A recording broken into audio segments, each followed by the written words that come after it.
नमस्कार विद्यार्थी मित्रांनो, मुंबई उच्च न्यायालय क्लर्कची परीक्षा आता संपलेली आहे आणि आता सर्वात महत्त्वाचा आपल्याकडे समोर जो प्रश्न आहे तो म्हणजे आता टायपिंगची तयारी करणं आणि दुसरा सर्वात महत्त्वाचा आहे ते म्हणजे मुलाखतीची तयारी करणं। तर आपण आजच्या व्हिडिओमध्ये आपण मुलाखतीची तयारी नेमकी कशा पद्धतीने केली गेली पाहिजे आणि यासाठी म्हणून एक आपल्याला कशा पद्धतीने पॅनल प्रश्न विचारू शकतं या संदर्भाबद्दलचे जवळजवळ आपण 50 प्रश्न हे आपण काढलेले आहे। तर त्या संदर्भाबद्दलची चर्चा आपण या व्हिडिओच्या माध्यमातून करूया। यामध्ये एकच उद्देश आहे आपला या स्पष्टीकरणामध्ये की लक्षात ठेवा की यामध्ये सर्वात महत्त्वाचं आहे की केवळ प्रश्नांची उत्तरं द्यायची नाही, तर एक प्रकारे विचार प्रक्रियेला दिशा देणं हा एक पहिला महत्त्वाचा प्रसंग आहे। दुसरं, प्रसंगामागचा हेतू समजून गेलं आणि न्यायालयीन शिस्तीला साजेशी उत्तरं देणं आणि विद्यार्थ्यांमधला एक प्रकारचा आत्मविश्वास हा वाढवणं हा पाठीमागचा या व्हिडिओचा उद्देश आहे। आता लक्षात ठेवा की पहिल्या भागामध्ये आपण काय करूया की वैयक्तिक आणि कौटुंबिक पार्श्वभूमीच्या संदर्भाबद्दलचे जे प्रश्न विचारले जात आहेत तर त्या संदर्भाबद्दलची चर्चा आपण करूया। सर्वात महत्त्वाचं लक्षात ठेवा की तुम्हाला जर असा प्रश्न विचारला गेला की तुमचा थोडक्यात परिचय द्या, पहिला प्रश्न हा विद्यार्थ्यांच्या आत्मविश्वासाची चाचणीसाठी असतो। त्याच्यामध्ये सगळ्यात महत्त्वाचं एक विद्यार्थी मित्रांनो लक्षात ठेवा की ज्यावेळेस तुम्हाला प्रश्न विचारले जात आहेत किंवा तुम्ही पॅनलच्या समोर जात आहेत त्यावेळेस सगळ्यात महत्त्वाचं आहे तुमच्या डॉक्युमेंटची लिस्ट ही तयार तुमच्या सोबत ठेवा। त्याची एक विशिष्ट पहिली सर्व डॉक्युमेंटची एक पूर्णतः फाईल ही तुम्ही तयार राहू द्या। मुलाखतीला सोबत जात असताना ती सर्व फाईल सोबत असावी। त्याच्यात दोन प्रतीमध्ये किंवा 3 प्रती ह्या तुमच्या सोबत असाव्या, झेरॉक्स प्रती ह्या तुमच्या डॉक्युमेंटली सोबत असाव्या। ओरिजिनल डॉक्युमेंट जे असतील तर ते तुमच्या सोबत असावे।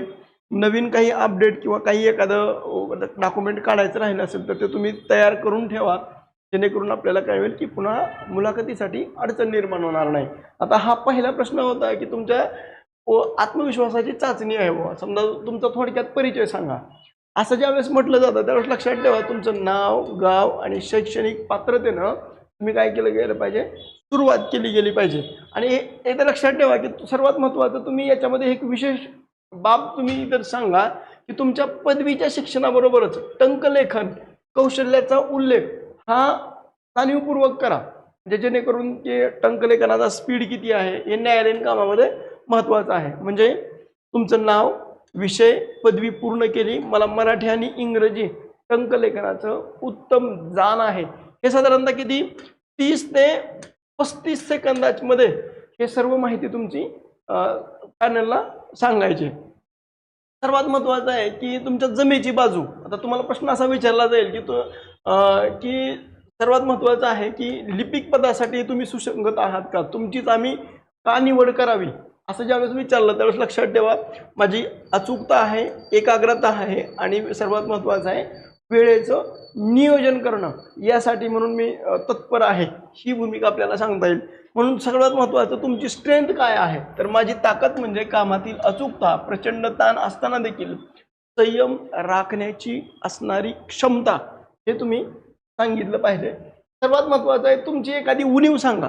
आता सर्वात महत्त्वाचं लक्षात ठेवा की एखादी ज्यावेळेस तुम्हाला उणीव सांगा असं म्हटलं त्यावेळेस त्या उणीवेमध्ये देखील पॉझिटिव्हनेस असला पाहिजे।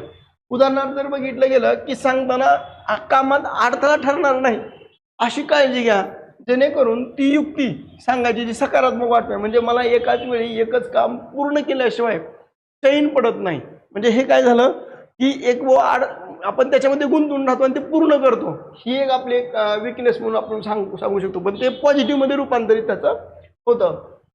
आता लिपिक पदासाठीच अर्ज का, म्हणजे बऱ्याच विद्यार्थ्यांचं जर बघितलं गेलं की न्यायिक, आता सर्वात महत्त्वाचं आहे की कुणी बी असेल, बी.कॉम असेल, एम.कॉम असेल किंवा BSc असेल किंवा इंजिनिअरिंगचे असतील किंवा इतर कोणत्याही फॅकल्टीचे विद्यार्थी ज्यावेळेस असते त्यावेळेस तुम्हाला या लिपिक पदाचा का फॉर्म भरला यासाठी जर विचारलं गेलं तर त्यावेळेस तुम्ही सर्वात महत्त्वाचं लक्षात ठेवा की तुमची न्यायिक व्यवस्थेबद्दलची ओढ ही त्यांना दिसली पाहिजे।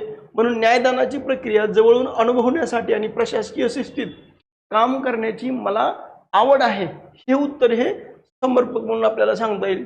आता सर्वात महत्त्वाचं आहे की कामाचे जे तास आहेत तर ते जास्त असू शकतात, तुमची तयारी आहे का याचं उत्तर हे सकारात्मक आणि हो अशा पद्धतीचं हे तुमचं उत्तर असणं गरजेचं आहे। आता सगळ्यात महत्त्वाचं आहे तुमचा ॲटिट्यूड तपासला जातो, यामध्ये तुमची शिकण्याची वृत्ती इथं तपासली जाते. म्हणजे तुम्ही संगणक कोर्सेस जे आहेत जसं की MSc असेल, टायपिंग असेल, मराठी शुद्ध लेखनाचा सराव असेल, कायदेशीर चालू घडामोडीचे वाचन, हे तुम्ही अद्ययावत करून ठेवलं पाहिजे जेणेकरून तुम्हाला त्याचा फायदा होईल. आता सर्वात महत्त्वाचं आहे की छंदाचा जो विकास आहे कसा उपयोग होईल, म्हणजे वाचन असेल तर सखोल माहिती शोधण्याची वृत्ती ह्या वाचन वृत्तीमधून चालते. खेळाच्या मधून काय होतं तर संघवृत्ती ही काय होते खेळांमधून जागृत होते. दुसरं आहे लेखनामधून शुद्ध लेखन आणि स्पष्टता ही त्याच्यामधून काय होते सुधारते. आता लक्षात ठेवा कुटुंबामध्ये कायदे क्षेत्रामधलं कुणी आहे का. जर समजा तुमच्या कुटुंबामधलं कायदे क्षेत्रामध्ये जर कुणी असेल तर ते तुम्ही स्पष्टपणाने सांगितलं पाहिजे. प्रामाणिकपणे उत्तर द्या. नसल्यास कुटुंबातील संस्काराचा उल्लेख करा. म्हणजे कुटुंबातून मला शिस्त आणि प्रामाणिकपणाची शिकवण मिळाली वगैरे अशा पद्धतीने देखील तुम्ही उत्तरं देऊ शकताय. काम वेळेत पूर्ण झालं नाही तर तुम्ही काय कराल असा ज्यावेळेस प्रश्न विचारला गेला त्यावेळेस सर्वात महत्त्वाचं आहे तुम्ही तुमची जबाबदारी स्वीकारण्याची वृत्ती इथं तपासली जाते. म्हणून मग तुम्ही समर्पक उत्तर काय द्यायला पाहिजे तर मी वरिष्ठांना आधीच कल्पना देऊन जास्तीचा वेळ मागून काम पूर्ण करेन. हे त्याच्यामध्ये आपल्याला म्हणजे आपण नकार पण देत नाही पण आहे त्याच्यामध्ये वरिष्ठांना कळवून आपण त्याचा वेळ वाढवून घेऊन ते काम पूर्ण करण्याचा म्हणजे त्याच्यातून तुम्हाला पॉझिटिव्हनेस हा त्यांचा शोधण्याचा प्रयत्न करताय. तुम्ही दबावाखाली काम करू शकता का एखादं उदाहरण देऊन स्पष्ट करा असं ज्यावेळेस विचारलं जातं त्यावेळेस लक्षात ठेवा परीक्षेच्या वेळी किंवा मागील नोकरीच्या वेळी मर्यादित काम हे यशस्वीरित्या मी पूर्ण केलंय. मी दबावामध्ये किंवा ताणतणावाच्या काळामध्ये देखील मी व्यवस्थितरित्या काम करू शकतो. सर्वात महत्त्वाचं आहे न्यायालयीन ज्ञान आणि शब्दावलीच्या संदर्भाबद्दलचा भागमधले जे क्वेश्चन 11 ते 20 पर्यंतचे जे आहेत तर त्या संदर्भाबद्दलची चर्चा आपण करूया. सर्वात महत्त्वाचं आहे की न्यायालयीन कामकाजामध्ये असणारे जे शब्द आहेत तर त्या संदर्भाबद्दल तुम्हाला माहीत असलं पाहिजे. म्हणजे प्रतिज्ञापत्र ॲफिडेव्हिट ज्याला आपण या संज्ञेचा अर्थ. दुसरं आहे समन्स. तिसरं आहे नोटीस. ह्या ज्या बाबी आहेत तर ह्या गोष्टी तुम्हाला माहीत असणं गरजेचं आहे कारण या संज्ञा लिपिक म्हणून कशा हाताळायच्या याची तयारी तुम्ही आताच करा की म्हणजे तुम्हाला ॲफिडेव्हिट लिहायचं आहे समन्स लिहायचं आहे किंवा नोटीस बजवायची त्याच्याबद्दलचा कसा मायना असतो तर ह्या सगळं तुम्हाला अगोदरच तुम्ही व्यवस्थित माहीत करून घ्या जेणेकरून तुम्हाला जर विचारलं तर तुम्ही व्यवस्थित माहितीही देऊ शकता. आता सर्वात महत्त्वाचं आहे की न्यायालयाची संरचना. आता सर्वच विद्यार्थ्यांना ज्यांचं पदवी लेवलचे विद्यार्थी आहेत तर लक्षात ठेवा त्यांना सर्वांनाच माहीत असतं की पहिल्यांदा आहे सुप्रीम कोर्ट म्हणजे सर्वोच्च न्यायालय, पुन्हा उच्च न्यायालय, जिल्हा न्यायालय आणि तालुका स्तरावरील न्यायालय अशा पद्धतीची संरचना ही आपल्याला सांगता येते. नेक्स्ट आहे प्रशासकीय आणि तांत्रिक कौशल्याच्या बाबतीमध्ये सर्वात महत्त्वाचं लक्षात ठेवा की टायपिंगची गती आणि अचूकता लिपिकांसाठी सर्वात महत्त्वाची असते.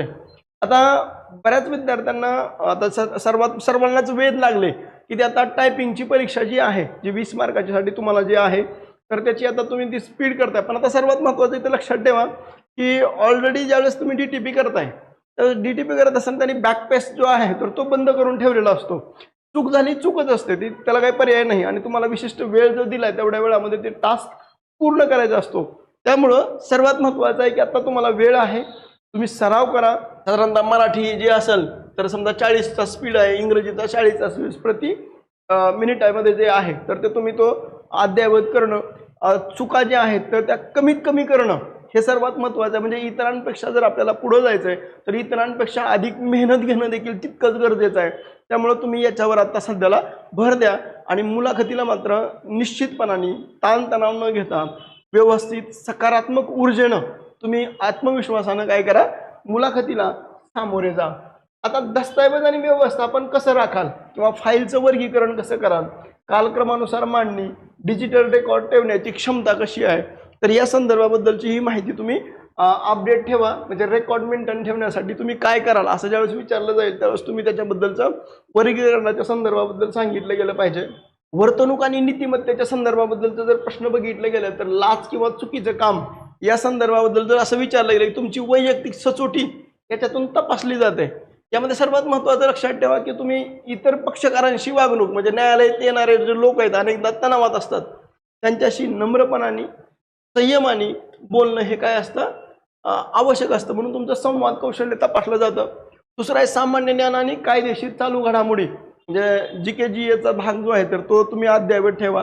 त्याचबरोबर तुम्हाला कायदेशीर ज्या चालू घडामोडी सद्यस्थितीमध्ये कोणते एखादं न्यायालयीन प्रकरण गाजतंय का त्या संदर्भाबद्दलचा एक अभ्यास हा तुम्ही करून ठेवा. म्हणजे सर्वोच्च न्यायालयाचे सध्याचे मुख्य न्यायाधीश कोण आहेत, त्याच्यानंतर उच्च न्यायालयाचे न्यायाधीश कोण आहेत, भारतीय संविधानातील एकूण कलम किती आहेत, परिशिष्ट किती आहेत, या संदर्भाबद्दलची अद्ययावत माहिती म्हणजे तुमची मुलाखत पुढे होणार आहे. तोपर्यंत आता सध्याला तर सर्वोच्च न्यायालयाचे न्यायाधीश बदलणार नाहीत, तो आता तुमच्या मुलाखतीपर्यंत तरी, आणि उच्च न्यायालयाचे न्यायाधीश देखील तुमची मुलाखत होईपर्यंत तरी बदलणार नाहीत, हे आपल्याला उल्लेख करता येईल. या पदावर 5 वर्षानंतर तुम्ही स्वतःला कुठं पाहता असं ज्यावेळेस विचारलं जातं, एक अनुभवी आणि कार्यक्षम प्रशासकीय कर्मचारी म्हणून मला स्वतःला पाहायचं आहे, हा एक दृष्टिकोन सांगता येईल. मुलाखतीसाठी सर्वात महत्त्वाचे जी टिप्स आहे तर सर्वात महत्त्वाचं काय की पोशाख नीटनेटका आणि फॉर्मल असावा. म्हणजे पांढरा शर्ट असावा, फॉर्मल पॅन्ट असावी, आणि विशेषतः देहबोली जी आहे तर ती बोलताना स्पष्टता ठेवा, नम्रता. प्रत्येक वाक्यामध्ये बोलत असताना आपण काय केलं पाहिजे, प्रत्येक प्रश्नाला आदराने उत्तर दिले पाहिजे. जे पॅनल आहे तर त्या पॅनलमध्ये आपल्याला ज्यांनी प्रश्न विचारला आहे तर त्यांच्याकडे पाहून आपण आदरपूर्वक नम्रपूर्वक आपण ते उत्तरं व्यवस्थित द्यावी. आपल्या बोलत असताना मध्ये कुठेही अहंकार जाणवता कामा नये, किंवा एखाद्या प्रश्नाचं जर उत्तर येतच नसेल तर सर माफ करा की मला त्याचं उत्तर येत नाही असं देखील तुम्ही सांगू शकता. म्हणजे या पद्धतीनं तुम्ही त्या पॅनलशी समोर जा. सध्या न्यायालयीन कामकाज डिजिटलायझेशनकडे वळत आहे, त्यामुळे आता तुम्ही व्हिडिओ कॉन्फरन्सद्वारे सुनावणी आहे, ई फायलिंग आहे, mobile of the day case status पाहिलं जातं. ह्या गोष्टी देखील तुम्ही आता सद्यस्थितीमध्ये अपडेट करून ठेवा, किंवा माहिती त्याच्याबद्दल काढून ठेवा की व्हिडिओ कॉन्फरन्सिंग कशी केली जाते, ई फायलिंग कशी असते, मोबाईलद्वारे स्टेटस कशा पद्धतीनं पाहिलं जातं. तर ह्या संकल्पना तुम्ही व्यवस्थित हाताळा. न्यायालयातली कागदपत्रे आणि निकाल जाहीर होण्यापूर्वीची माहिती ही गोपनीय असते, म्हणून लिपिक म्हणून ती जपण्याची शपथ पाळणं देखील हे महत्त्वाचं असतं. आता सर्वात महत्त्वाचं लक्षात ठेवा की चूक झाली, समजा तुमच्याकडून चूक झालीच कामामध्ये असं गृहीत धरा, तर माणसाकडून चुका होऊ शकतात, पण त्या मान्य करणं आणि दुरुस्त करणं हा मोठेपणा आहे.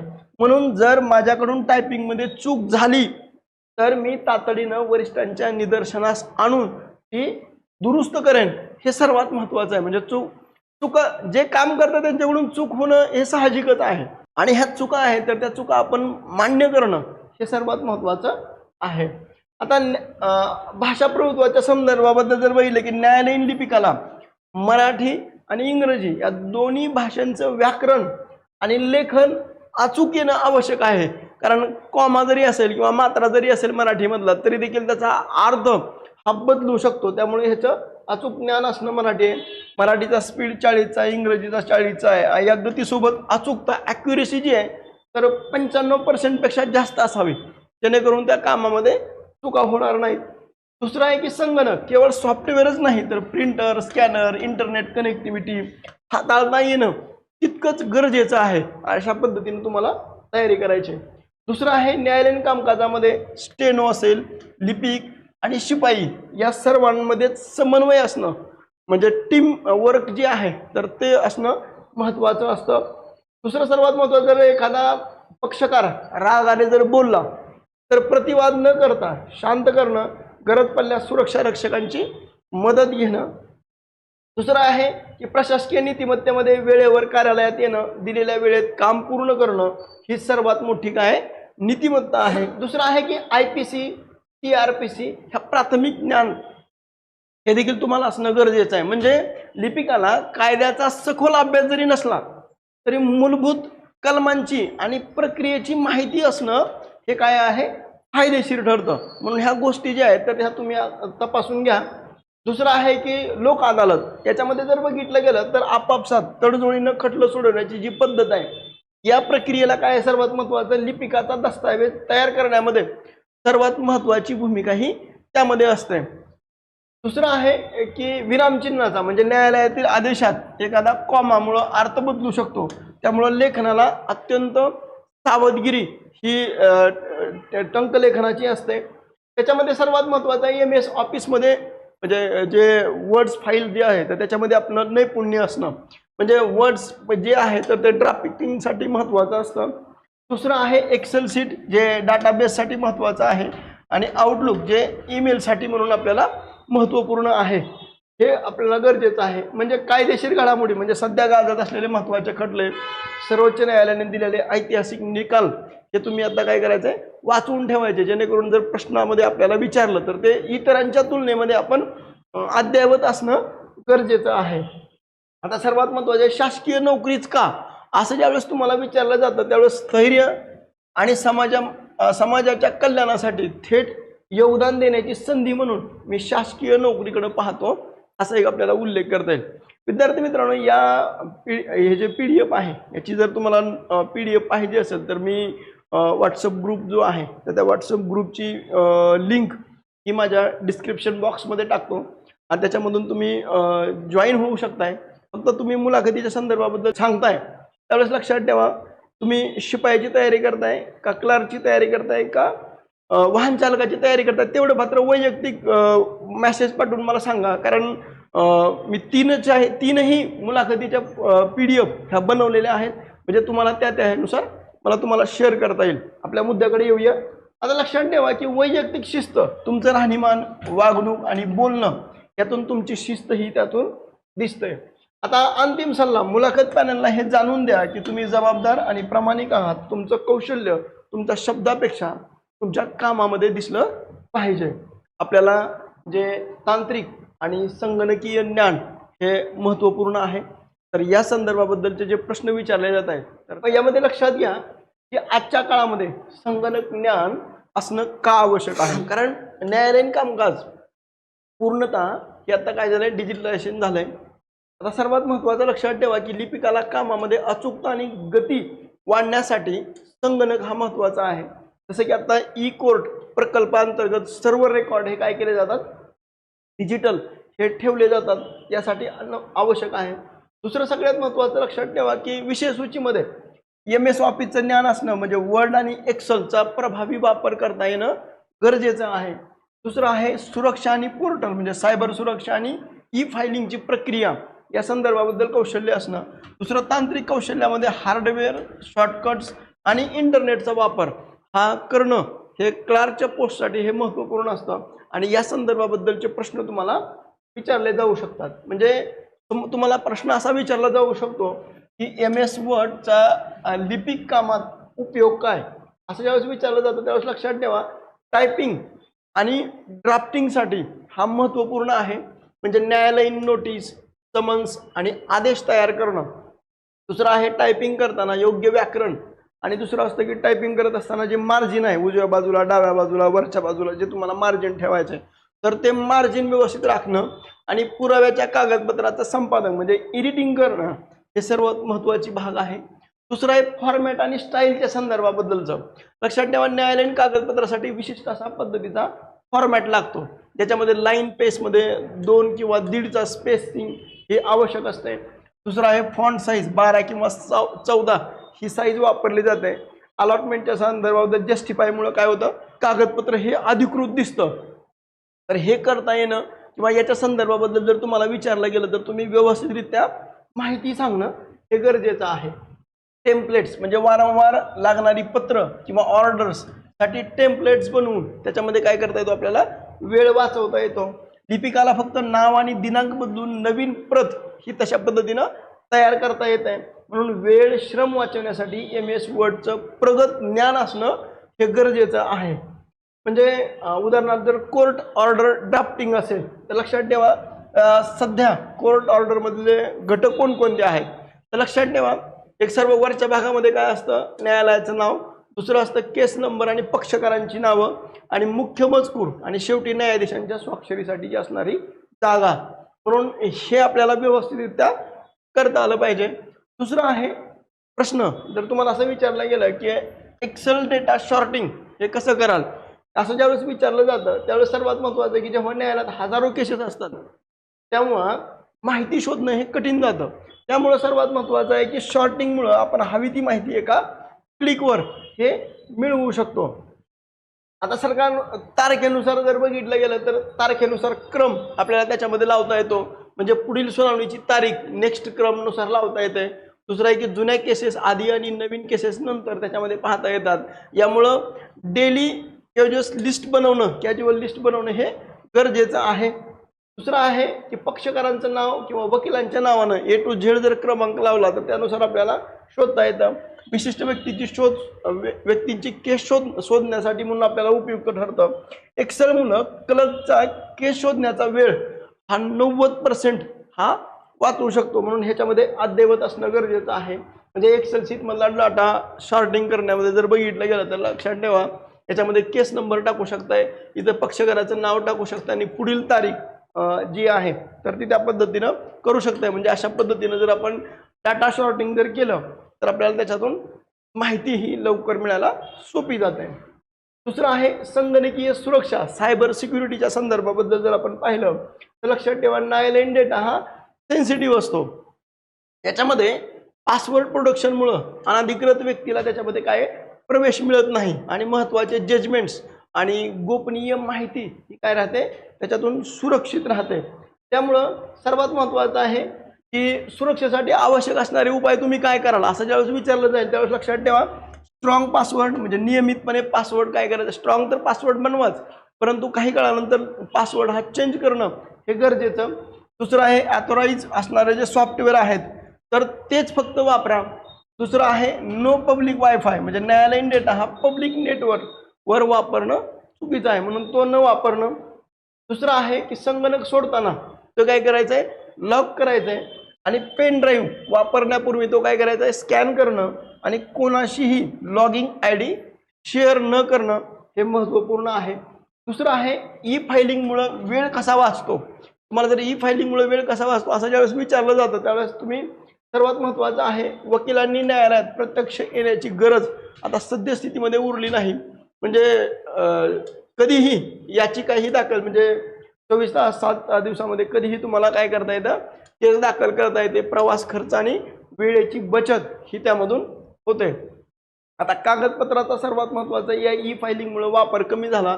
सर्व कागदपत्रे आता काय होतात PDF स्वरूपामध्ये अपलोड होतात. मोठमोठ्या फाईल हाताळण्याचा लिपिकाला त्रास हा कमी होतो आणि पर्यावरणाचं रक्षक आणि रेकॉर्ड रूमची जागाही त्यातून वाचते. हे एक आपल्याला महत्त्वपूर्ण सांगता येईल. दुसरं आहे ऑनलाईन फी आणि ट्रेकिंग म्हणजे कोर्ट फी ऑनलाईन भरता येते. केस कोणत्या टप्प्यावर आहे हेही आपल्याला ऑनलाईनच पाहता येतं. यामुळे लिपिकाला विचार करण्याची येण्यासाठीची गर्दीवर आता काय झालं नियंत्रण येतं. दुसरं आहे केस इन्फॉर्मेशन सिस्टीम CIS हे याबद्दल तुम्ही आपल्याला माहिती तुमच्याला असणं गरजेचं आहे. म्हणजे हे सर्व भारतीय न्यायालयाचं मुख्य डाटाबेस सॉफ्टवेअर आहे. यामध्ये केसची पूर्ण कुंडली ही काय केली जाते साठवली जाते आणि यातल्या ई कोर्ट्स प्रोजेक्ट्स हे त्याचं हृदय म्हणून आपल्याला उल्लेख करता येईल. दुसरं आहे CIS ची मुख्य वैशिष्ट्ये काय आहे तर सर्वात महत्त्वाचं आहे रजिस्ट्रेशन म्हणजे नवीन केसची नोंदणी करणं, अलोकेशन केस योग्य कोर्टामध्ये वर्ग करणं आणि जजमेंट्स म्हणजे निकाल हे अपलोड करणं हे त्याच्यातून आपल्याला सांगता येईल. दुसरं आहे तारीख आणि निकालांची नोंद. या संदर्भामध्ये लक्षात ठेवा की पुढील तारीख नेक्स्ट हिअरिंग कधी आहे त्या संदर्भात अपडेट करणं. दुसरं आहे केस स्टेटस पेंडिंग आणि डिस्प्यूट हे बदलणं. साक्षीदारांच्या साक्षीची माहिती भरण्यासाठीचा हा उपयोग होतो. दुसरा आहे शॉर्टकटचा वापर तुम्ही कसा करता म्हणजे या संदर्भाबद्दल जर विचारलं गेलं तर तुम्हाला सांगता आलं पाहिजे. म्हणजे माऊसचा वापर कमी करून हाताची गती वाढते. मोठमोठे आदेश झटपट आपल्याला काय करता येतात तयार करता येतात आणि वेळ वाचल्यामुळे इतर कामाकडे देखील आपल्याला काय करता येतं लक्ष देता येतं. दुसरं आहे म्हणजे सर्वसामान्याला आता सर्वांनाच माहिती आहे शॉर्टकट म्हणजे Ctrl+S हे सेव्ह करण्यासाठी आहे. Ctrl+C आणि V कॉपी आणि पेस्ट करण्यासाठी आहे. Ctrl+Z हे चूक सुधारण्यासाठी म्हणून आपल्याला अंडू करता येतं. Ctrl+P हे प्रिंट काढण्यासाठी आहे. आता सर्वात महत्त्वाचं टायपिंग मधला शॉर्टकट्स जे आहेत आता यामध्ये लक्षात ठेवा Alt आणि Alt+Tab दाबलं तर एका सॉफ्टवेअर मधून आपण दुसऱ्या सॉफ्टवेअरमध्ये जाण्यासाठी वापरतो. Ctrl+F जर दाबलं तर फाईलमध्ये एखादा शब्द शोधण्यासाठी म्हणजे आपण फाइंड करतो आणि आपण जे पाहिजे ते आपण सर्च करतो. दुसरा एक Windows+D दाबल्यानंतर विंडोज मिनिमाइज करून आपण कुठे जातो डेस्कटॉपवर जाण्यासाठी म्हणून शॉर्टकट्स हा वापरला जातो. असे सर्व शॉर्टकट्स हे तुम्हाला जर विचारले तुम्ही कसा यूज करताय त्या संदर्भाबद्दल तुम्हाला ते सांगता आले पाहिजे. म्हणजे शॉर्टकटचा वापर करणारा क्लर्क दिवसाला किमान 1 तास हा वाचवू शकतो. म्हणजे हे एक वेगळेपण आपल्याला सांगता येईल. पुन्हा व्हायरसपासून बचाव कसा कराल असं ज्यावेळेस विचारलं त्यावेळेस सर्वात महत्त्वाचं लक्षात ठेवा, सिस्टममध्ये क्विक हिल किंवा विंडोज डिफेंडर. आता क्विक हे जर आपण त्याच्यामध्ये ऑलरेडी असतं, म्हणजे समजा हे क्विक हिल ज्यावेळेस अँटीव्हायरस टाकला जातो किंवा जे मायक्रोसॉफ्ट जे आहे त्या मायक्रोसॉफ्टमध्ये इनबिल्ट त्याच्यामध्ये विंडोज डिफेंडर असतं जे त्याचे ते संरक्षण करण्यासाठी सक्षम आहे. तर हे व्हायरस असणं किंवा ते नियमित अपडेट करणं गरजेचं आहे. किंवा सिस्टम स्कॅनमुळं हे काय होतं की लपलेले जे व्हायरस आहे तर ते नष्ट होतात. अनोळखी ईमेलपासून काय राहा, सावध राहा. म्हणजे अनोळखी लिंक किंवा फाईल्स ह्या उघडता कामा नये. मोफत सॉफ्टवेअरच्या नावाखाली व्हायरस येऊ शकतात आणि स्पॅम्स फोल्डर हे नियमित तपासणं गरजेचं आहे. आता सर्वात महत्त्वाचं पेन ड्राईव्हचा सुरक्षित वापर. म्हणजे कोणाचाही पेन ड्राईव्ह लावण्यापूर्वी तो काय केला पाहिजे, स्कॅन केला पाहिजे. पेन ड्राईव्हचं ऑटो रन हे बंद ठेवा. न्यायालयीन डेटा फक्त अधिकृत ड्राईव्हमध्येच हा ठेवावा. दुसरा आहे रॅम आणि रोम मधला फरक. हा तुम्ही जर विचारला तर तुम्हाला सांगता आलं पाहिजे. जे रॅन्डम ॲक्सेस मेमरी जी संगणक सुरू करत असताना असलेल्या कामाची माहिती यात असते आणि संगणक बंद केल्यानंतर ही माहिती काय केली जाते, पुसली जाते. याला काय म्हटलं जातं, रॅम म्हटलं जातं. रोम जे आहे तर ते रीड ओनली मेमरी. याच्यामध्ये संगणकाचं मुख्य सॉफ्टवेअर जे आहे तर त्यामध्ये साठवलेलं असतं. संगणक बंद झाला तरी ही माहिती पुसली जात नाही, म्हणून ह्याला रोम असं म्हटलं जातं. आता लिपिकासाठी हे का महत्त्वाचं आहे, कारण जास्त रॅम असल्यास संगणक हँग न होता वेगानं चालतं. जर वर्ड फाईल सेव्ह केली नाही तर ते रॅममधून निघून जाऊन म्हणून वारंवार कंट्रोल यस करणं हे गरजेचं आहे.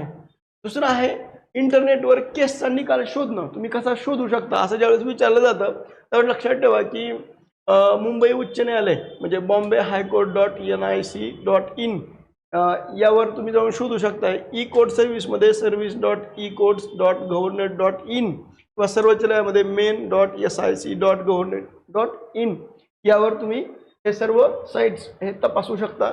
दुसरं आहे निकाल शोधण्याची पद्धत काय आहे, तर केस नंबर सर्वात अचूक पद्धत आहे. दुसरं आहे पार्टी नेम म्हणजे नावानं निकाल शोधता येतो. आणि दुसरं आहे ॲडव्होकेट नेम म्हणजे वकिलाच्या नावाची यादी देखील त्यामध्ये पाहता येते. दुसरं आहे निकाल शोधण्याची प्रक्रियेच्या संदर्भाबद्दल जर बघितलं गेलं तर वेबसाईटमधील जजमेंट टॅबवर जा, संबंधित कोर्ट निवडा. म्हणजे समजा आपण छत्रपती संभाजीनगर म्हणजे औरंगाबाद बेंच आपण पाहू. केसचा प्रकार आणि वर्ष भरा. निकाल PDF स्वरूपामध्ये तुम्हाला डाउनलोड करता येतो. म्हणजे यामध्ये ईमेल ड्राफ्ट करताना घ्यावयाची काळजी कोणती आहे, तुम्ही ड्राफ्ट करत असताना कोणती काळजी घ्याल असं ज्यावेळेस विचारलं जातं त्यावेळेस सर्वात महत्त्वाचं असतं सब्जेक्ट, विषय स्पष्ट आणि तो संक्षिप्त असला पाहिजे. दुसरा आहे लँग्वेज, भाषा ही अधिकृत आणि म्हणजे साधारणतः फॉर्मल असावी. आणि अटॅचमेंट, फाईल योग्यरित्या जोडल्या आहेत का त्या सर्व तपासा. इथपर्यंत हा सर्व कॉम्प्युटरच्या संदर्भाबद्दल अद्ययावत ज्ञानाच्या बद्दलची माहिती आहे. तुम्हाला जर हा व्हिडिओ आवडला तर तुम्ही लाईक करा, शेअर करा आणि सबस्क्राईब करायला विसरू नका. थँक्यू.